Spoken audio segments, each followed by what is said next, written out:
বিকল্প চিন্তা করতে লাগে না, বরঞ্চ আমি যেই চেংরাগুলা ইউপিপিএল এর ঠক বঞ্চনা সরকারের সাথে একবার এক খোঁজ দুই খোঁজ দেয়, এই চেংরাগুলাকে আমি বলবো যে আমাদের নামদানি অঞ্চল বাঁচানোর জন্য আপনারাও মুনমুন বাইদর সহযোগিতা করেন, নাঙ্গলের সহযোগিতা দেন। আপনারা উল্টা পাল্টা ঠকবাজি সরকারের সাথে থাকতে লাগেন।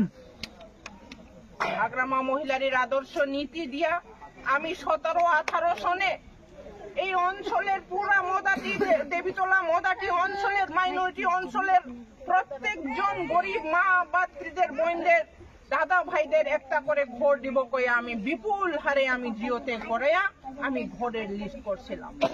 এই ঘরগুলা আজকেও আপনাদের নাম আসে কিন্তু ঘর আইসা পড়ে নাই কেন? একমাত্র এই ইউপিপিএল আর কুলের সরকারের জন্য। আমি ঘরের লিস্ট বানিয়ে দিয়ে গেছি হাগ্রামার নেতৃত্বে। 2023 আমি সম্পূর্ণ আপনারা সম্পূর্ণভাবে ঘর পাওয়ার যোগ্য ছিল, কিন্তু তাও এই ঘরগুলা আপনাদের কাছে পৌঁছে দিল না। কারোর কাছে কথা কয় ওরা যে মুনমুন বাইদোর সাথে থাকো, তোমার নামটা কাইতা দিবে। আরে ওই নামটা কে ঢুকাইছে লিস্টে? মুনমুন বাইদো ঢুকাইছে 17-18 সালে।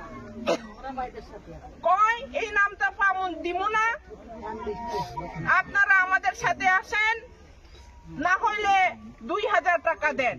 5000 টাকা পর্যন্ত ওরা কালেকশন করছে ইউপিপিএল ওই কিসের ষড়যন্ত্রকারী ফুলের দলগুলা জন্য। আপনারা সবাই একত্রিত হয়ে আপনাদের বোন আপনাদের মেয়ে বলিয়া মুনমুন বাইদো যখনই আপনাদেরকে সবাই সহযোগিতা চায় ভোটের আকারে একদিনের জন্য আপনারা মুনমুন বাইদোকে নাঙ্গলের ছবিতে ভোট দিয়ে জিতাইতেই লাগবে।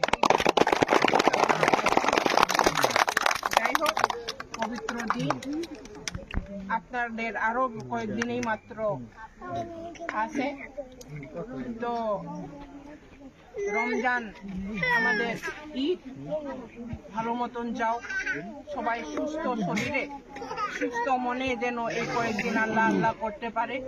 দেশের শান্তির জন্য, আমাদের রাজ্যের শান্তির জন্য, সুখ সমৃদ্ধি যাতে হয় তাকে আমি আজকে আল্লাহর কাছে আমি প্রার্থনা জানিয়া সবারই দেশ মন সুখ শান্তি থাকুক তারে কামনা করিয়া আমার বলা এখানে শেষ করলাম।